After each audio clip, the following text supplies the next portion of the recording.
Hello everyone welcome back to my channel I hope सबैजना सन्चै हुनुहुन्छ होला। म चाहिँ आज एउटा कस्तो टपिकमा कुरा गर्न गइरहेको छु भने मलाई एकदम पहिले नैदेखि इन्क्वायरी आउँथ्यो, तर यो मेरो फिल्ड त होइन होइन तर मलाई चाहिँ आज हुन्छ नि नर्सिङमा, किनभने धेरै जस्तो मान्छेहरूलाई नर्सिङ पढ्न मन लाग्छ विदेशमा। अनि there is so many opportunity पनि होइन। अनि डोन्ट माइन्ड मेरो ब्याकग्राउन्ड अलिकति नोइज पनि हुनसक्छ, म पार्कमा छु आज। Let's go back to the topic. अनि मान्छेहरूलाई नर्सिङ पढ्न मन लाग्छ। नर्सिङको अप्सन चाहिँ जर्मनीमा धेरै छ, धेरै इन द सेन्स आउसबिल्डिङको अप्सन छ।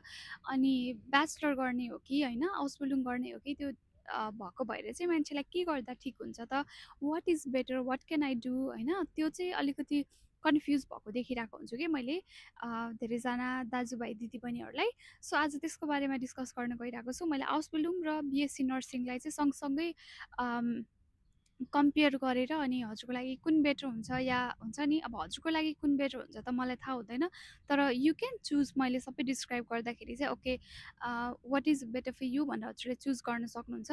So let's get start. First thing first, अब आउसबिल्डिङ भनेको के हो त होइन, बिएससी नर्सिङ भनेको के हो भन्ने त अब सबैलाई थाहा छ, किनभने bachelors of science in nursing होइन, त्यो नेपालमा पनि गर्ने हो, विदेश अरू कन्ट्रीमा गएर पनि गरिरहेको हुन्छ मान्छेहरूले।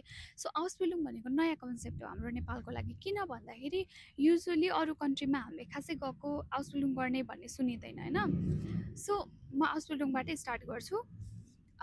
कोही पनि, मैले सुरुमै भन्न चाहेँ, कोही पनि हाउसबिल्डिङ गर्दै हुनुहुन्छ या हाउसबिल्डिङ गरिसक्नु भएको छ जसलाई चाहिँ मैले भनेको कुराहरूभन्दा अलिकति बेटर नलेज छ, मैले भनेको कुराहरू अलिकति मिस्टेक छ जस्तो लाग्छ भने please help me out comment सेक्सनमा।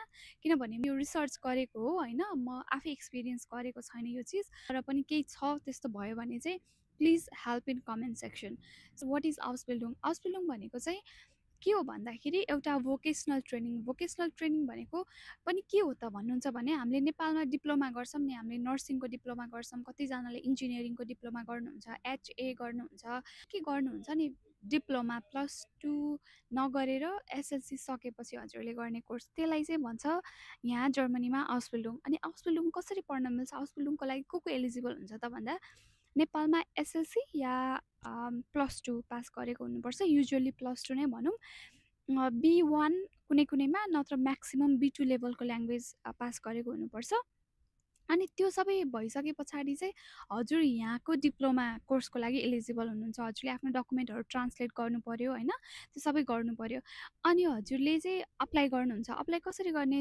त्यो स्कुलहरू खोजेर होइन, जसरी हामीले स्टुडेन्ट भिजाको लागि स्कुलहरू खोज्छौँ, युनिभर्सिटीहरू खोज्छौँ, त्यसरी नै हाउसबिल्डिङ भिजाको लागि पनि स्कुलहरू खोजेर अप्लाई गर्ने हो। हाउसबिल्डिङ भिजा भनेको चाहिँ स्टुडेन्ट भिजा नै होइन, यसको भिजा नै फरक छ होइन। सो हजुरले अप्लाई गर्नुभयो, आउनुभयो, मानौँ होइन, आइसके पछाडि हजुरलाई यहाँ के हुन्छ भन्दाखेरि 3 वर्षको कोर्स हुन्छ यो। 3 वर्षसम्म हजुरलाई हरेक महिना स्यालेरी आउँछ, हरेक इयर। हजुरको 3 इयर कोर्स छ भने first year, second year, third year गरेर हजुरको 3 वर्षमा 3टा डिफ्रेन्ट हुन्छ नि स्यालेरी बेस हुन्छ, त्यो आधारमा हजुरले मन्थली स्यालेरी पाउनुहुन्छ। So starting from 1100 to maximum 1500 1400सम्मको स्यालेरी रेन्ज हुन्छ होइन। अब हजुरले कुन फिल्ड पढ्दै हुनुहुन्छ, कुन फिल्डमा जाँदै हुनुहुन्छ, त्यसमा पनि डिपेन्ड गर्छ। सो मैले नर्सिङको कुरा गरिरहेको छु, सो नर्सिङकै बारेमा बोलौँ अहिलेलाई। अनि हजुरले आउनुभयो, हजुर 3 वर्ष पढ्नु पनि हुन्छ, हजुरको हप्तामा 5 दिन स्कुल जानुपर्छ। अनि हजुरले कहिले स्कुल जानुहुन्छ, कहिले काम गर्नुहुन्छ होइन। काम गर्दाखेरि पनि युजुअली 5 डेज लाइक फुल टाइम काम गरे जस्तै गरी काम गर्नुपर्ने हुन्छ नर्सिङमा चाहिँ। काम हुँदाखेरि, काम नहुँदाखेरि क्लास पनि फुल टाइम क्लास गरे जस्तै हुन्छ। स्यालेरी चाहिँ अब पार्ट टाइम काम गरे जस्तो स्यालेरी आउँछ। त्यो स्यालेरी किन थोरै आउँछ भन्ने कुरा फेरि त्यो नगर्नु होला, बिकज हजुरले पढि पनि राख्नु भएको हुन्छ, हजुरलाई पढाइको पैसा लाग्दैन, अनि पढ्दाखेरि पनि पैसा आउँछ, अनि काम गर्दा पनि पैसा आउँछ भनेपछि कम्पेन्सेट हुन्छ। हजुरलाई खर्च लागेन, केही गर्नु परेन, आएको पैसाले हजुर बस्न खान सबै गर्न सक्नुहुन्छ।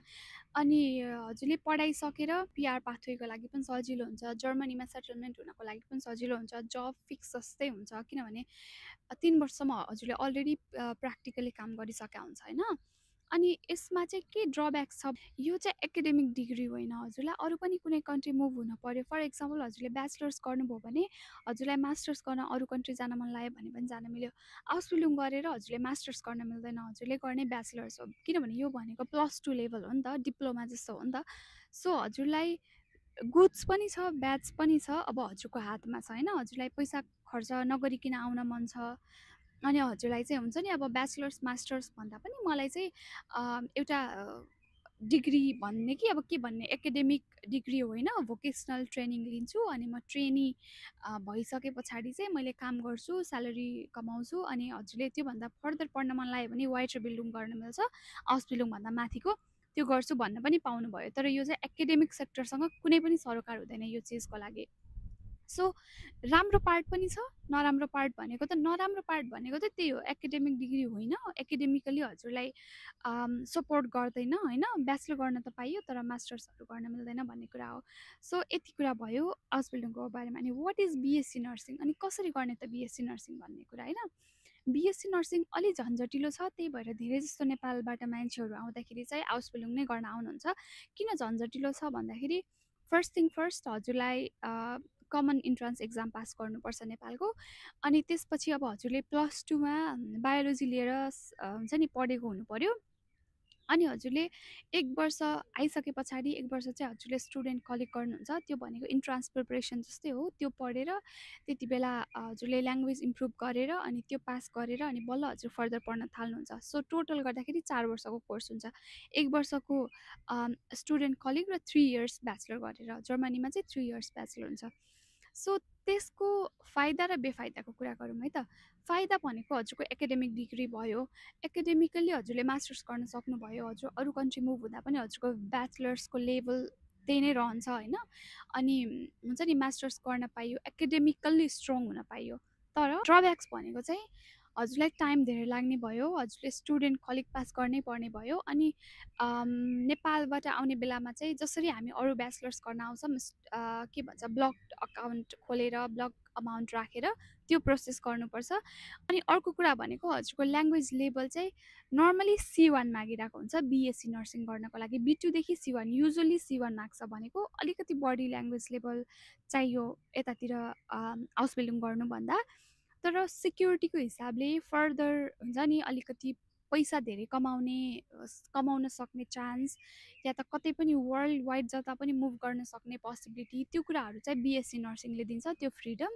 तर मैले अहिलेसम्म नेपालबाट, अब आई डोन्ट नो कसैले गर्नुभएको छ कि छैन, तर मैले चाहिँ अहिलेसम्म नेपालबाट बिएससी नर्सिङ गर्न आएर बिएससी नर्सिङ गरेको जर्मनीमा कोही पनि देखेको छैन। सबैजनाले हाउस बिल्डिङ नै गर्नुहुन्छ, बिकज यो इजी सर्टकट मेथड भयो। अनि हजुरले लाइफ टाइम पिआर पनि पाउनुभयो, जर्मनीमा सेटलमेन्ट हुन पाउनुभयो, एउटा हुन्छ नि नर्मल लेभलको राम्रै स्यालेरी खान पाउनुहुने भयो। अब योभन्दा फर्दर वाइटर बिल्डिङ गर्नुभयो भने अझै राम्रो भयो।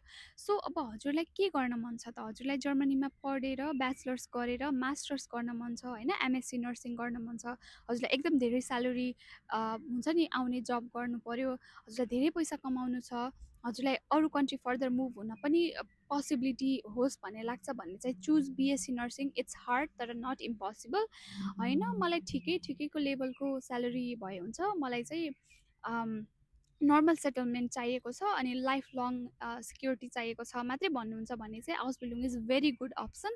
सो मलाई धेरैजनाले भनिराख्नुहुन्थ्यो यसको बारेमा बोलिदिनु भनेर। इफ अब हजुरहरूलाई चाहियो भने चाहिँ म प्रोसेस पनि बताएर अर्को भिडियो गराइदिन्छु, how to apply house building भनेर।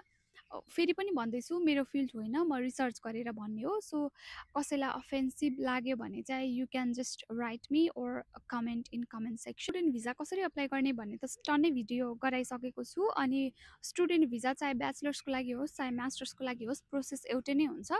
अनि नर्सिङको लागि पनि त्यही नै हो प्रोसेस, सबै कुरा जुन अरू स्टुडेन्ट भिजाको लागि गर्नुपर्छ त्यही नै गर्नुपर्छ। यति मात्रै फरक छ कि नेपालबाट कमन इन्ट्रान्स एक्जाम दिनुपर्छ, त्यो पास गर्नुपर्छ मेडिकल फिल्ड भएको हुनाले। जस्तो एमबिबिएस गर्नु पऱ्यो हजुरलाई, डेन्टिस्ट्री गर्नु पऱ्यो हजुरलाई, बिएससी नर्सिङ गर्नु पऱ्यो भने। अदरवाइज नर्मल ब्याचलरहरू गर्नको लागि या नर्मल मास्टर गर्नको लागि चाहिँ त्यो सिई गर्नु पर्दैन, ब्लक अकाउन्ट एन्ड अल त त्यो भइ नै हाल्यो। सो इफ फर्दर हाउस बिल्डिङको डिटेल्ड प्रोसेस चाहिन्छ भने let me know, I can make other video. Thanks for watching, bye by.